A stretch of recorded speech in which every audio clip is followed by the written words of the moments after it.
Sabni ani irraa dhalate uummanni haasa'uuf dhugumaanu jaallatamaadha. Guyyaa shaniin dura chaanaaliin kiyya inni guddicha akka na jalaa cufame dubbadhee ture. Isin garuu haala amma jiru keessatti kophaa koo nan gan alagaallee natti hin kofalchiif. Xinnaa hanga guddaa nafaana taatanii jiru. Anaaf kakka'umsa jajjabiinsa naaf taatanii jiru. Olmaan keessan waaqaa gaditti baay'eedha. Galanni keessanillee guddaadha. Galatooma. Ammallee taanaan ani hawwiin koo uummanni ani baay'ee jaalladhuu fi kabaju biyya isaa irratti kabajamee horee gammachuudhaan akka jiraatu barbaada. Tokkummaa saba kiyyaa hawwu. Nuti Oromoodha.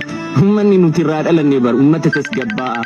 Uummata harkisaa bal'aa, irreen isaa jabaa, ka dheebotee ka bishaan gaafateef ka aannan dhobaasu.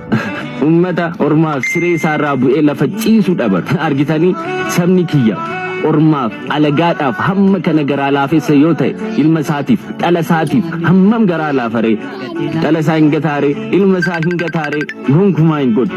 Ammallee taanaan chaanaalii kana fooloo sheer koppiliink gochuudhaan diinaaf alagaadhaaf Oromoon gallaan akka ta'e itti agarsiisu. Isin jaalladha dhugumaanuu isin jaallatamtoota.